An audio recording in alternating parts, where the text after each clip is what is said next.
একটি সার্বভৌম রাষ্ট্রে হামলা চালানো আন্তর্জাতিক আইনের চরম লঙ্ঘন। প্রতিবেশী ইউক্রেনে হামলার কারণে পরাশক্তি রুশ ফেডারেশনকে যুক্তরাষ্ট্রের নেতৃত্বে নানান নিষেধাজ্ঞার জালে জড়িয়ে ফেলছে মানবিক মূল্যবোধের ধ্বজাধারী দেশগুলো। কিন্তু ইরানের পর কাতারে ইসরায়েলি হামলা যখন সার্বভৌমত্বকে বুড়ো আঙ্গুল দেখালো, যুক্তরাষ্ট্র তখন পালন করলো নীরব ভূমিকা। আর মার্কিন মিত্ররা দিল নৈতিক সমর্থন। কি বলছেন বিশ্লেষকরা? বিস্তারিত ডেস্ক রিপোর্টে।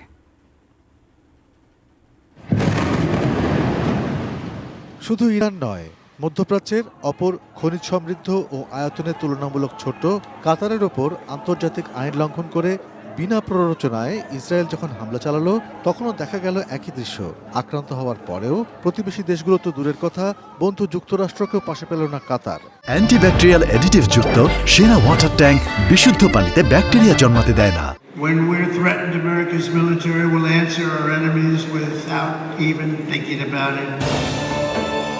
কাতার মধ্যপ্রাচ্য তথা মুসলিম বিশ্বে নিজের বিশাল ভাবমূর্তি তৈরির জন্য বিশ্বকাপ ফুটবলের আয়োজন করেছিল।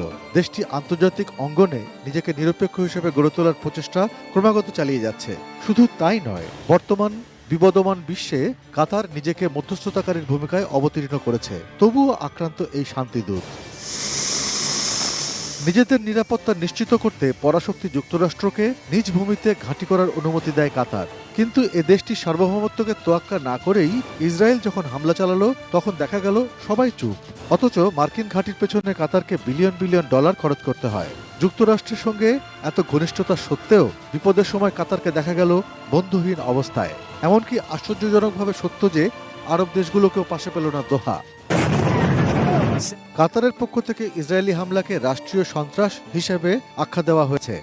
ইসরায়েলি প্রধানমন্ত্রী বেনিয়ামিন নেতানিয়াহুকে বিচারের মুখোমুখি করার হুঁশিয়ারিও দেওয়া হয়েছে। সার্বিক অবস্থা আমলে নিলে দেখা যাবে এসবের কোনো কিছুই খুব একটা জোরালো নয়। Our people, Americans and Qataris, want peace.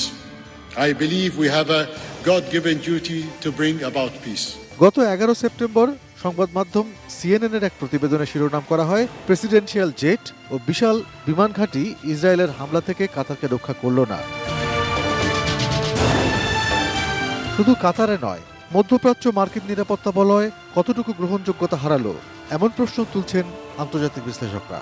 We are going to another level of relationship between Qatar and United States. So I just wanted to thank you, Mr. President, again for this historic visit. Arpan Maitra, desk report, ATN news.